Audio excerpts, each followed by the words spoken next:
How exactly are property taxes calculated here in California? That answer on this month's installment of Setting the Record Straight, and of course, the news roundup for the month of June. This is the Segovia Show. And welcome to the program, everyone. I am your host, Segovia, associate broker operating out of Orange County, California. And I got a doozy for you today because this has probably been a part of some of your conversations because of recent events. But before I get into any of that, and also, like, can you believe it's the news roundup all over again? I do this once a month, and it's just like, already? Wow. But like I said, before I get into any of that, look, I don't have any sponsors. So this is all just marketing for myself and my show to let you know that, hey, I exist. And hey, I'm giving you information and you should consider me for your venture into real estate, whether you're buying or selling or even possibly trading. But in case you wonder if I'm human, absolutely I am. Because just like you, I enjoy products. And even though I'm not sponsored, I'm definitely powered by certain products. So I'm giving a shout out to Celsius. Celsius is an energy drink that's supposed to be kosher and all natural and stuff. And it comes with 200 milligrams of caffeine. Oh, yeah. Oh, that's the spot. Well, having said all that, some in the fitness community believe this to be some kind of workout recovery. No, if anything, it's a pre-workout beverage to give you some stamina and also some energetic kick through the caffeine so you can gear up for your workout, or in my case, after being a little sluggish at work, just to help get my metabolism continuously working. Now, if you are interested in post-workout, for those of you that are fitness junkies, I want to give Celsius a try. Now they have versions of their flavors with BCAA complex amino acids included in them, so check it out. I'll leave a link to Celsius.com. I'm assuming that's their website, but there's Celsius beverages. I'll leave it in the video description down below, or for those of you listening on the podcast or the show notes accompanying this episode at www.theandresegovia.com. They don't sponsor the program, but you better believe they power it. So, yes.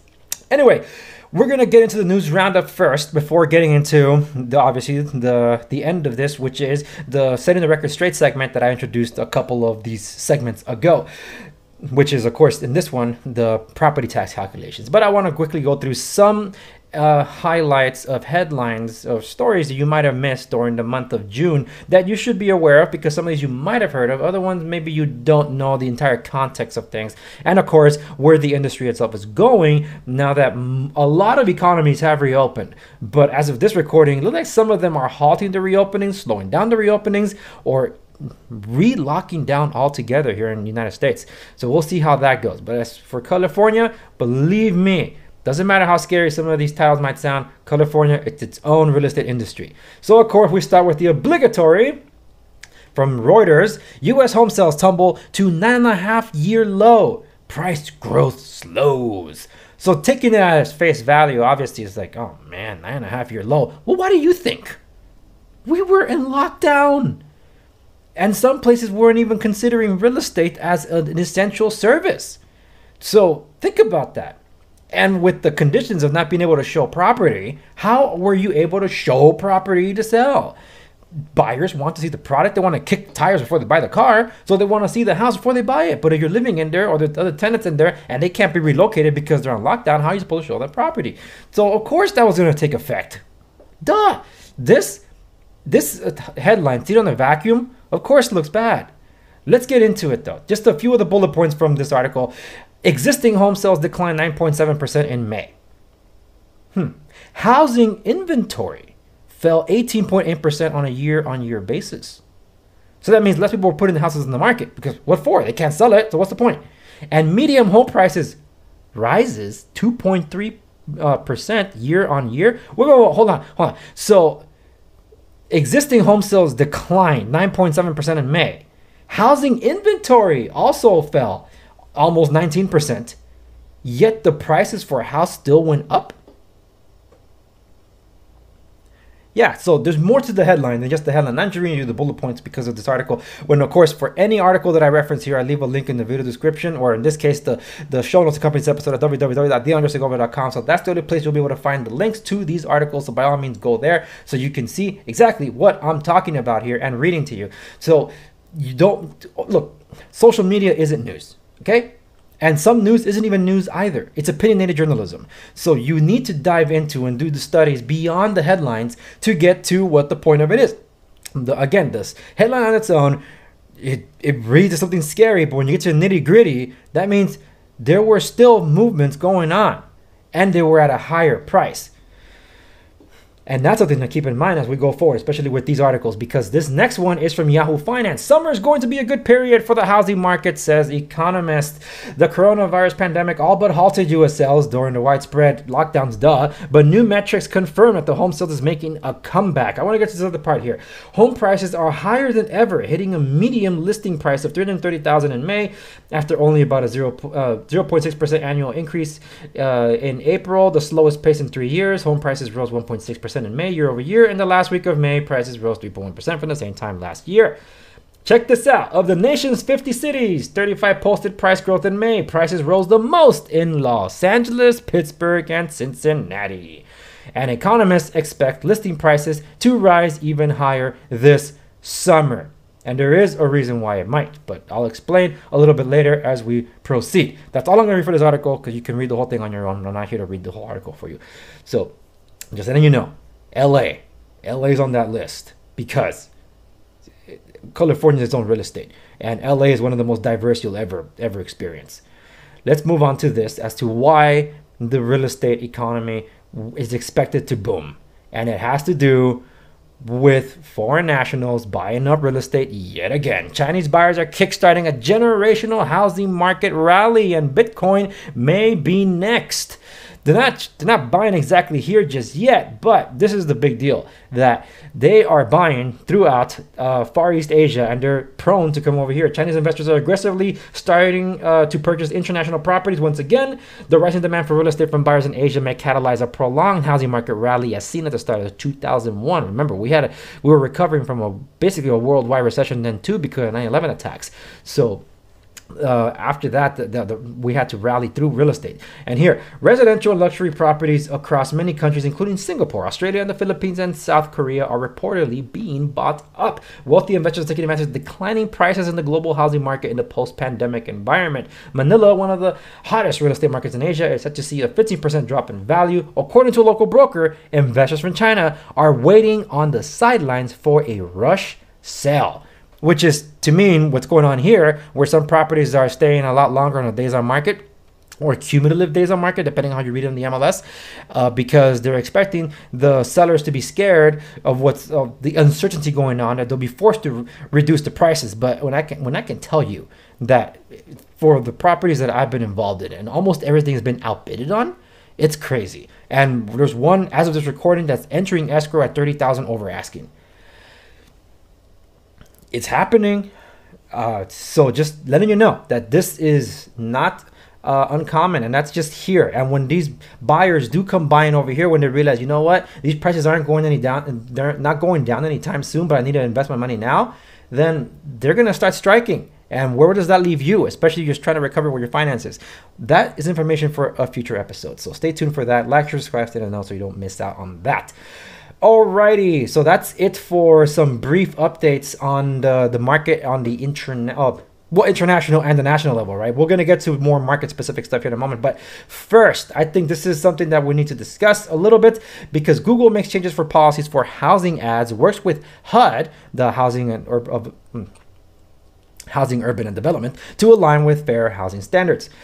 Well, it's a blog entry here, but in order to further improve access to housing, employment, and credit opportunities, Google says it is introducing a new policy for certain types of ads, prohibiting employment, housing, and credit advertisers from targeting or excluding individuals based on their gender, age, parental status, marital status, or zip code. In addition, advertisers will not be able to target or exclude based on race, religion, ethnicity, sexual orientation, national origin, or disability. This is something that's already in the Fair Housing law from the Fair Housing Act, but there was a practice that was supposed to be outlawed. It's called steering, where either at the behest of the buyers or the sellers, and in some cases in cahoots or at the behest of the agent. They would steer the clients to a different demographic or a different area altogether and trying to purchase things to keep them away from other certain demographics. This had a most recent incident was in Long Island, if I'm not mistaken. They were of Italian descent, and they wanted to just buy Italian descent, so they were trying to make an Italian community in of themselves. So this kind of thing I thought was done with, but does happen. But anyway, I just thought I should mention that to you because it is something that has to be dealt with, unfortunately, still. And it might, some people might say it's virtue signaling, but I do think that if they're enforcing what fair housing standards are, it'll also protect the agents that are advertising, because the last thing they want is to have the license removed and facing penalties because they're violating basically a constitutional law. So just FYI there. Okay, on to the next one. Back to other things. This is interesting. I actually covered this not too long ago for what happens here in California, mostly because it's really expensive here, and to be able to even afford a living, you're probably living in what is called a tiny home or a tiny apartment. But there are places where tiny homes are a thing. Check this out. This is from Business Insider. We have this tiny home. Home improvement site Home Advisor found the 10 most popular U.S. states for tiny home listing. The site zeroed in on the states, blah, blah, blah, blah. Forget the Instagram. Some of the best states include California, Florida, and Texas. In the case of California, you don't have a choice. That's all you can afford. But the tiny home movement has gained traction in the U.S. in recent years, offering a lifestyle that's potentially less expensive and more mobile and more sustainable. Let's see the list here. I'm curious too. I don't remember all of it. In 10th place, we have Utah. 9th place, New York. Yeah, you don't have a choice there. It's super expensive. North Carolina comes in at 8. Arizona is at 7. I can see that. Washington State. Yeah, it's kind of pricey up there too. Some of these pictures aren't loading.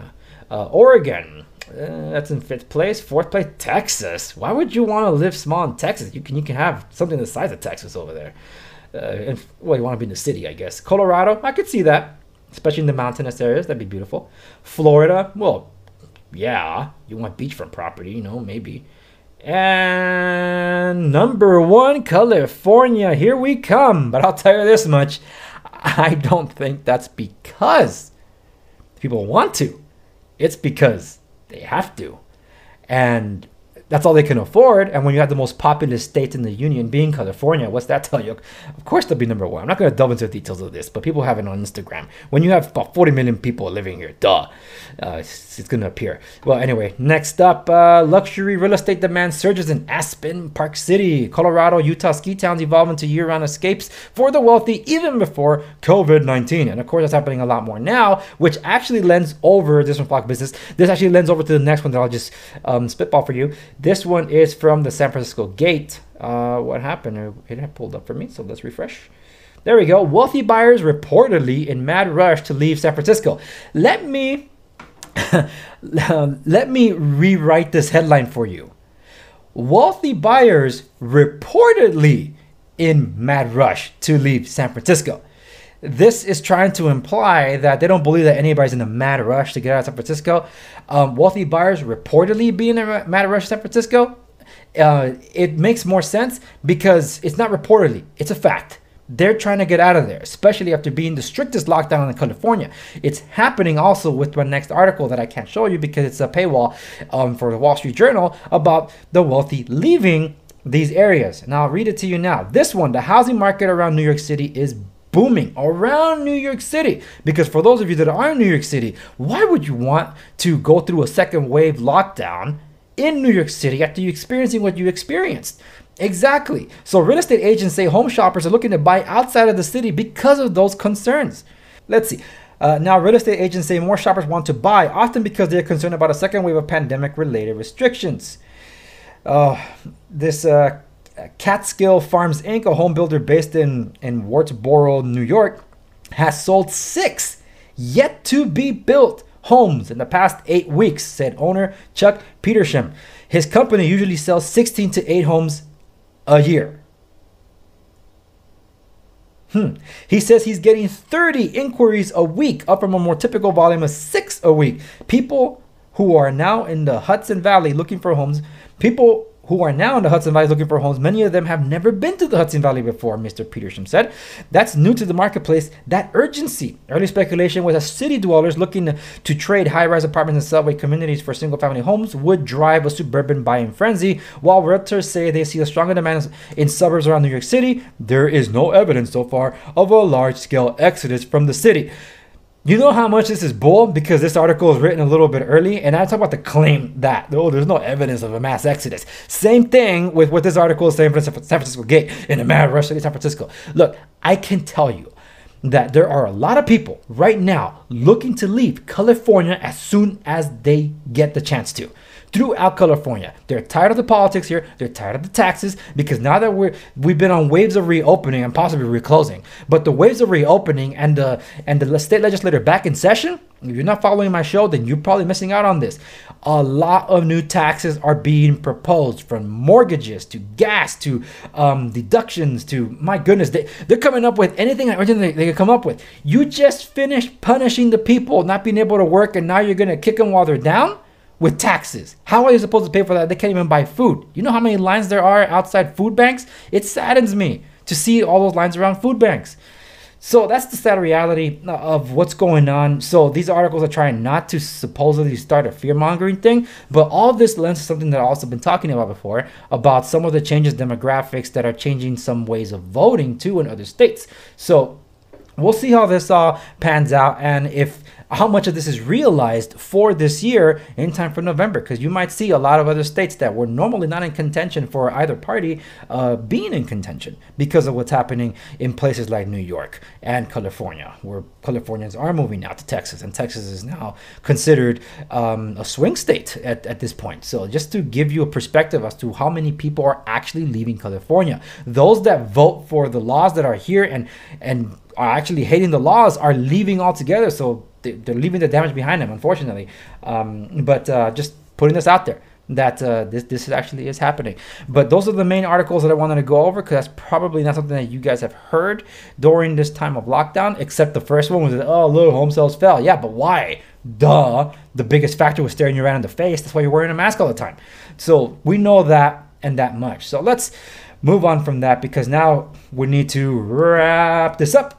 Because I don't want to make these episodes too long anymore. I want to wrap things up. But before I get to setting the record straight, which today's topic is how property taxes in California work, just a reminder that you are cordially invited to check out Off the Record, the Andre Segovia show. So this is these are additional shows that I do. The official content is launching with new episodes for the month of July. I have not really spoken too much about this, but you can learn more about this in the link. I'm going to leave it both on YouTube and on the show notes accompanying this episode at www.theandresegovia.com.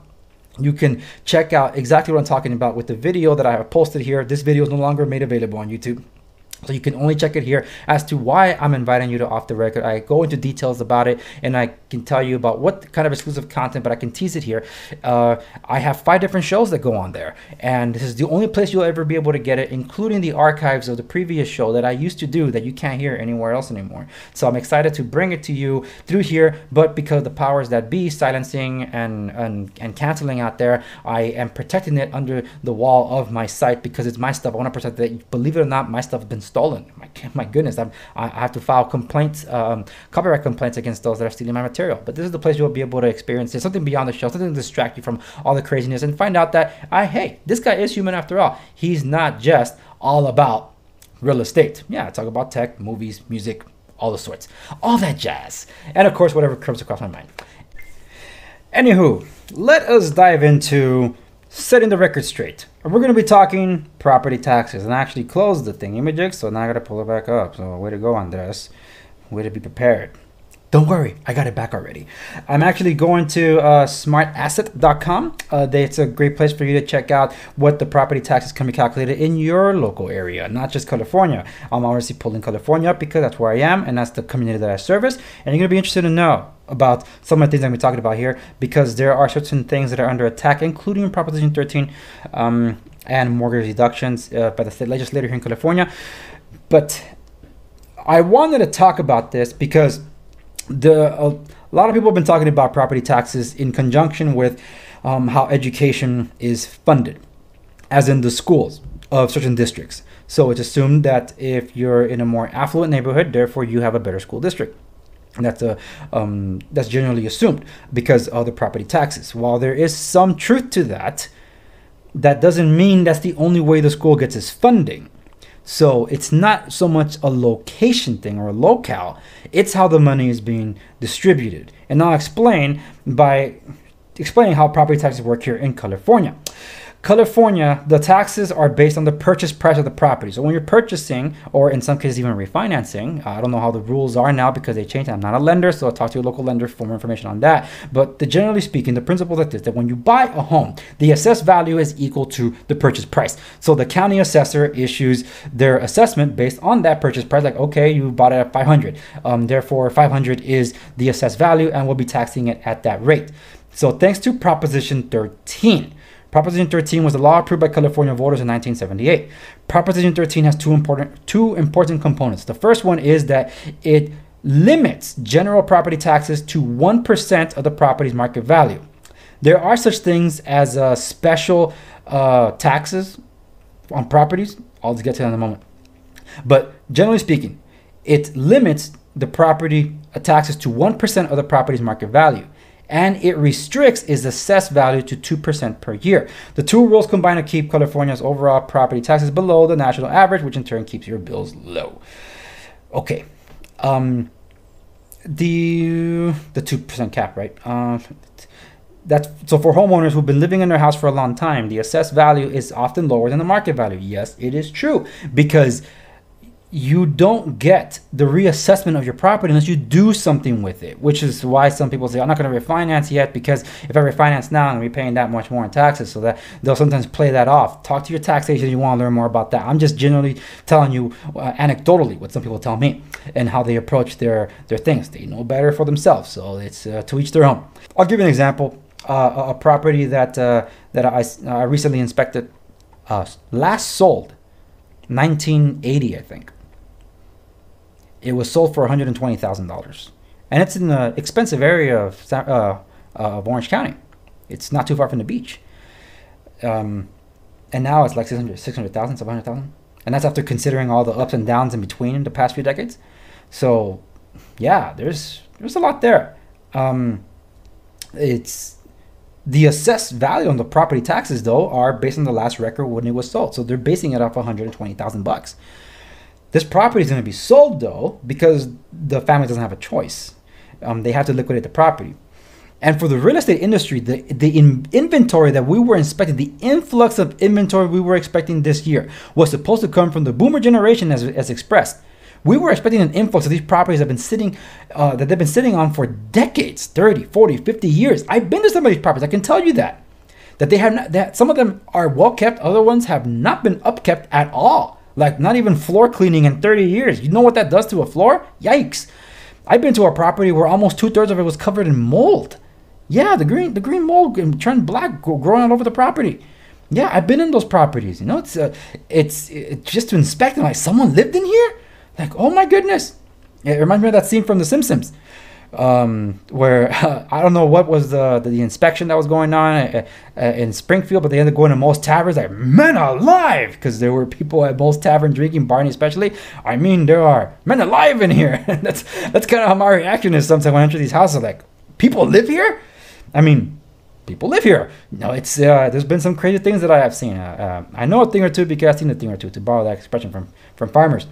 But there are such things as special taxes. So those are voter-approved taxes for special projects or purposes, known as Mello-Roos taxes. That's why sometimes I get, does it have a Mello-Roos tax on this property? You have to make sure you know or don't, because then we're going to get really upset if you sell my house in a Mello-Roos area. So not everything is sectioned out for Mello-Roos. So that's why there's, as this expression says, I'm going to borrow them verbatim, a good rule of thumb for California home buyers who are trying to estimate what their property taxes will be is to multiply their home's purchase price by 1.25%. This incorporates the base rate of 1% and the additional local taxes, which are usually about a quarter. So 1.25%, which is a great way to assume how you can calculate your property taxes. A great measuring stick. But if you're in the Mello-Roos area, then you got to consider all that on top of that other stuff. at least a year ago, I even covered it on my show for those of you that have been following me that long. The Los Angeles Unified School District has the power to tax. That's an example of special ordinances or districts that can tax your property. They were proposing a property tax based on the square footage of the livable square footage of the building on that property, not the square footage of the lot of the property, which is a big deal if you have a 2 or 3 story building for whatever reason on a single family lot, for example. They're not calculating based on the size of your lot. They're calculating based on how many livable square footage you have on the property, which is why they were salivating and foaming at the mouth that they really wanted this, because they wanted to tax all those high-rise commercial properties. Well, the voters shot it down because no one wanted it. And that was in the LA Unified School District. They called for a special election. So that comes to tell you that income doesn't just come from property taxes to support the local schools. And when you're looking at assuming that you're better off with a home, because I'm one of those that preach, your path to wealth is through your property. But that means you got to do something with it. You don't just sit on it for all that time and do nothing to it.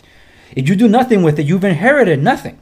Because it's based at 120, that example I was using. If it's a house that's being, let's say, passed over, and it's assessed at $120,000 because the last time it was sold, that isn't inheriting any wealth.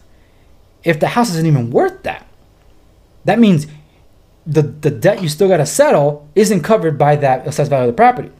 You got to sell it for as the high dollar as you can. That's leveraging the property that you've maintained for so long, that regardless of the condition that it's in, you're doing something with it now. And then it's reassessed at that value for the property taxes. So when you take that into account, if someone's moved out of an area, they probably moved on because, like in my case, in my family, I grew up in rough streets. My parents wanted a better life for me because of, well, I don't want to get into where I grew up from. I'll share that off the record. But they wanted a better life for me. That's where we moved up. A lot of the conversations about the property taxes that happen now, which are assuming inherited wealth, but you don't do anything with the property, that means nothing. That's assuming also that the person hasn't moved. If they don't move, then of course. If they do move, now we're talking about something else. But if you're renting, it's not your property, so what does it matter? So, yeah. Anyway, thought I set the record straight there on how property taxes are calculated and how funding actually does go to schools, because every single year, it seems, where it's actually every general election, presidential election, primary election, and special elections, there's always these school bonds, school measures, property tax measures, and stuff like that to fund the schools. And here in California, property ownership is always under attack. And I can definitely vouch for a lot of people being interested in moving out of California, just like the San Francisco Gate was trying to talk about, and the Wall Street Journal article about what's happening around New York City, leaving the urban areas. A lot of people want to get out of the urban setting and go to suburban, but some people, especially here in California, are so fed up with the politics of the state that they're desperately looking, and I know some of them already have in the past few months. They have moved to Arizona right before the lockdown. Others that have gone to Texas and are looking forward to getting out of the state as soon as they can, based on the reopenings. So yeah, it's the real thing. It's happening. So just thought I'd let you know. Anyway, that is it for setting the record straight, and that's the way the news goes. That's it for this episode. Thank you so much for tuning in. Like, share, subscribe, stay in now. Please, by all means, also subscribe to the podcast version if you're watching here on YouTube. And if you're listening to the podcast and you haven't done so on YouTube, hey, by all means, go also subscribe on YouTube, just because you can get a look at my face if you want to see me talking to you. But if you might want to, well, I encourage you to be definitely subscribe to the audio version of the podcast, because there is more content that does come along that way whenever there's breaking news that you're going to stay informed, especially since it's an election year. There's a lot of stuff going on the pipeline, where the state legislature here in California is trying to pass multiple taxes or remove provisions that are and protections for landlords that you want to be aware of, so we can mobilize to know how to act when it comes to voting when the propositions do come up. Because believe me, we might have statewide rent control, but you have no idea what they're planning to put on the ballot. And as soon as they announce it, maybe even the next month or two, you're going to hear it from me. But until next time, take care, be good to one another, and I'll see you on the next one.